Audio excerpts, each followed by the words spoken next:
sekali, fitnah ini, Great Reset ini, apa bahayanya pada kita orang yang beriman? Apa bahayanya? Supaya kita faham, kita dalam bahaya. Kalau tak kita ingat, tak apa. Kita dalam bahaya. Rasulullah sallallahu alaihi wasallam telah bersabda, ini hadis yang diriwayatkan oleh Imam Muslim, hadis sahih tuan-tuan. Saya bacakan hadis ini. Daripada Huzaifah bin Al-Yamani radhiyallahu anhu, berkata dia, aku mendengar sampai Rasulullah sallallahu alaihi wasallam telah bersabda, berbagai fitnah, dengar sini, berbagai ujian fitnah akan dibentangkan kepada hati. Nombor satu, masalah hati. Jadi yang banyak-banyak ni, fitnah dari sudut ekonomi, penyakit, fitnah dari sudut cuaca, fitnah dari sudut pengawalan, penguasaan, security dan sebagainya, termasuk negara yang nak dikuasai, tuan-tuan agung, sultan, majlis raja nak dikuasai, mereka nak kuasai. Jadi fitnah semua itu, ujian semua itu, Nabi kata apa? Berbagai fitnah akan dibentangkan, Allah izin berlaku kepada hati. Seperti anyaman tikar, seperti tikar yang dianyam. Kita tengok tikar dianyam, selang seli. Satu benang demi satu benang. Mana-mana hati yang berhasil dimasuki fitnah itu, hati yang terkesan dengan fitnah itu, tiba-tiba berlaku COVID-19, kita terputus dengan Allah. Nabi kata semua penyakit ada ubat. Semua penyakit ada ubat. Tiba-tiba WHO kata penyakit COVID-19 tak ada ubat, kena ambil vaksin. Kena vaksin sebagai ubat. Kita faham vaksin ni. Semua penyakit ada ubat. Yang berhormat Senator Menteri Agama kita, Datuk Dr. Zulkifli Al-Bakri, kena COVID-19. Kena kuarantin. Bila surat khabar tanya dengan dia, macam mana Datuk boleh Datuk Seri boleh sembuh? Dia kata, saya amalkan sunnah, apa dia, habbatus sauda bersama madu, campur-campur bayar dengan air bersama garam, campur-campur makan-makan, Allah izin, alhamdulillah sembuh. Jadi maknanya apa? Habbatus sauda dengan garam, dengan madu, dengan lemon semua itu sebagian daripada ubat. Tapi kata WHO tak ada ubat. Depan mata kita, Menteri Agama kita menyatakan dalam statement, dia menyatakan betul, dia makan sembuh, alhamdulillah, ada ubat. Kata Nabi, setiap penyakit ada ubat. Tiba-tiba WHO kata COVID-19 tak ada ubat. Tuan-tuan rahmati Allah SWT, siapa yang nak tanya? Jadi sebenarnya dia menguji hati kita. Kita yakin tak pada Allah? Kita yakin pada Quran dan hadis, ataupun kita ni yakin dengan manusia yang bergelar WHO, doktor-doktor pakar. Kata apa? Tak ada ubat. AIDS tak ada ubat, kanser tak ada ubat, semua tak ada ubat belaka. Sebab apa? Dia nak suruh ambil dia punya ubat. Tuan-tuan rahmat Allah SWT, orang Islam mudah tertipu kerana hati mereka rosak dan kotor. Maka kata Rasul sallallahu alaihi wasallam, yang pertama hati, fitnah pergi kepada hati, sehingga kemudian mana-mana hati yang berhasil dimasuki, dikesan oleh fitnah itu, maka ia akan meninggalkan titik hitam. Manakala hati yang berhasil menolaknya, yang berjaya menolak, kita nampak perkara ini berlaku, hati kita boleh hubungkan dengan Allah, hubungkan dengan Quran, hubungkan dengan hadis Nabi sallallahu alaihi wasallam, terputus daripada ujian-ujian tadi itu, boleh mengelakkan tadi, boleh menolaknya, maka dia meninggalkan titik putih, hati semakin bersih. Ini berita baik. Ujian makin banyak, tapi hati semakin bersih, iman semakin tertingkat. Ini sebenarnya yang kita nak faham malam ni. Sebab tu saya kata mula-mula tadi, kita kena gembira, tenang, seronok. Baik. Kemudian disebut sini, sehingga hati akan terpecah dua. Hati akan terbagi dua. Yang satu hati yang putih, kata Rasul, seperti batu karang yang putih, yang bersih, tidak akan goyang. Datanglah Dajjal, datanglah fitnah apapun, selama langit dan bumi masih tertegak, hati tetap bersama Allah. Sebab tu tuan-tuan, Allah datangkan kita COVID-19 dulu, dia tak datang Dajjal dulu. COVID-19, cuaca pula, lepas tu ekonomi pula, contohnya datang, baru Dajjal keluar. Jadi ujian-ujian ni untuk nak membersihkan hati kita. membersihkan dosa kita, menguatkan hati dan akidah kita. Jadi alhamdulillah, ini semua perancangan Allah. Kan, sedangkan yang satu lagi hati jadi hitam, gelap gelita. Seperti warna yang sangat putih terletak dalam warna hitam, seperti kuali yang terbalik, bontot kuali. Kan? Ponggong kuali. Ia tidak mengenal ma'ruf dan tidak menolak mungkar, kecuali apa yang sesuai dengan nafsu. Jadi dengan sebab ujian COVID-19 akan ada hati menjadi hitam. Dengan sebab ujian ekonomi akan ada hati menjadi gelap.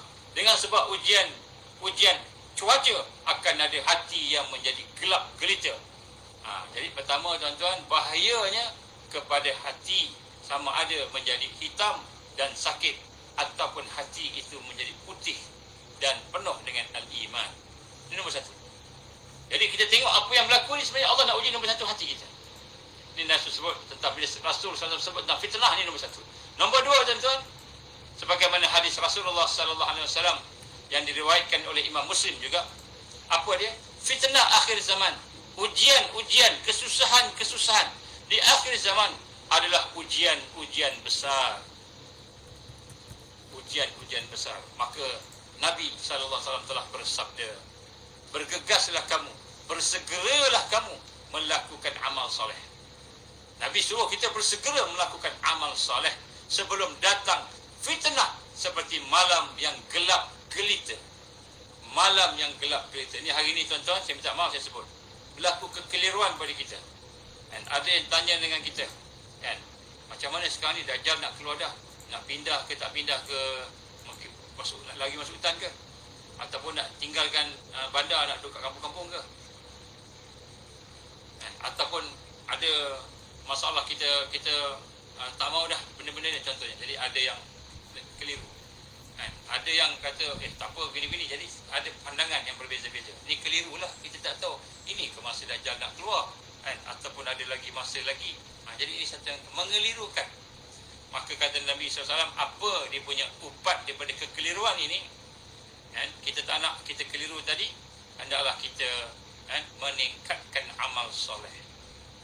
Meningkatkan amal soleh. Yang pertama tadi, meningkatkan iman, bersihkan hati, meningkatkan iman. Yang kedua, meningkatkan amal. Siapa yang meningkatkan iman, meningkatkan amal. Amal ni tuan-tuan jangan nampak sembahyang aja. Jangan nampak puasa sembahyang aja, baca surah kahfi je, bukan. Itu bukan amal. Itu sebahagian daripada amal. Amal ni maknanya seluruh hidup kita. Innas salati wa nusuki wa mahyaya wa mamati lillahi rabbil alamin. Sesungguhnya sembahyang aku, puasa aku semua ibadah.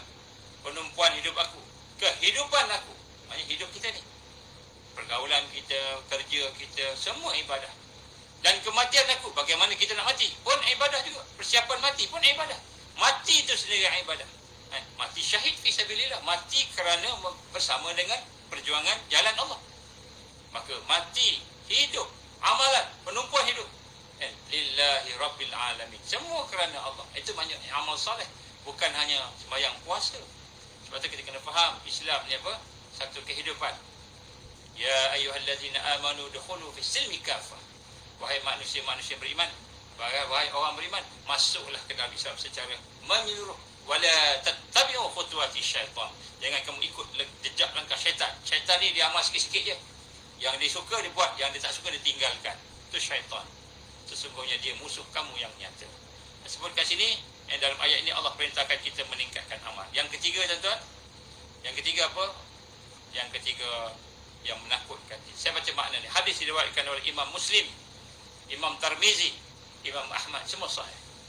Tuan-tuan, bila berhadapan dengan fitnah, apa yang Rasul sallallahu alaihi wasallam yang menyatakan kepada kita, bersegeralah kamu, ni ditekankan lagi, bersegeralah kamu melakukan amal soleh. Bersegeralah kamu melakukan amal soleh. Apa beza amal soleh dengan amal baik? Amalul khair, amal baik. Baik ni dunia aja. Amal soleh dunia pun baik, sampai ke akhirat. Itu amal soleh. Jadi bersegeralah kamu melakukan amal soleh sebelum datangnya fitnah yang seperti potongan-potongan malam yang gelap gelita. Jadi apa kata Rasulullah SAW? Fitnah ni akan memotong amal kita. Sebelum ni sembahyang khusyuk, berjamaah, Sekarang dah tak boleh dah sembahyang berjemaah. Kalau berjemaah pun jauh-jauh dah. Tak boleh nak macam biasa. Nak sembahyang Jumaat pun susah. Nak sembahyang fardu pun susah. Sedih ni tuan-tuan. Bersegeralah kamu melakukan amal. Sekarang ni sembahyang masih boleh kat rumah. Mungkin saya tahu kat rumah pun tak boleh sembahyang. Nak sembahyang pun susah. Mungkin ketika itu dah sakit, dah kena penyakit. Allah izin kena penyakit. Nak sembahyang pun susah.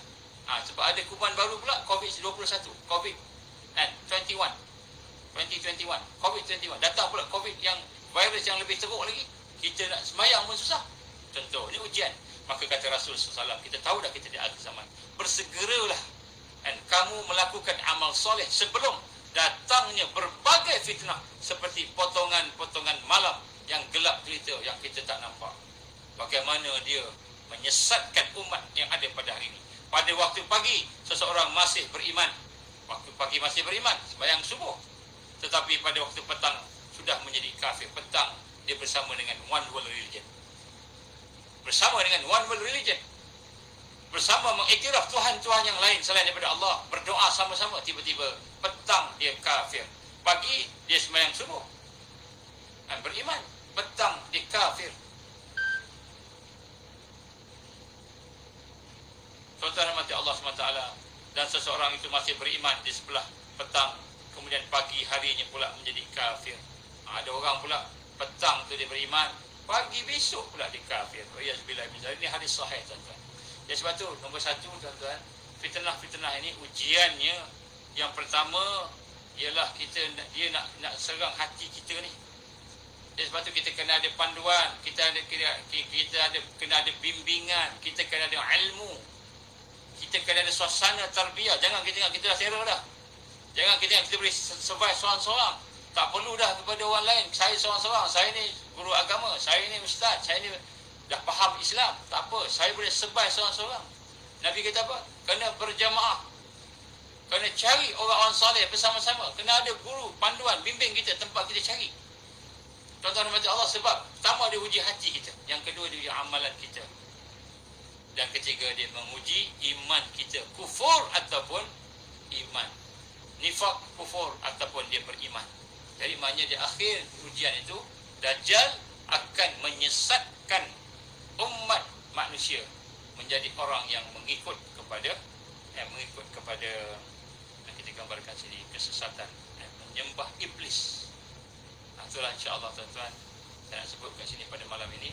Inilah bahayanya fitnah, bahayanya ujian di akhir zaman yang boleh membawa. Ini tak kira tuan-tuan, jangan kita ingat saya ni orang gerakan Islam.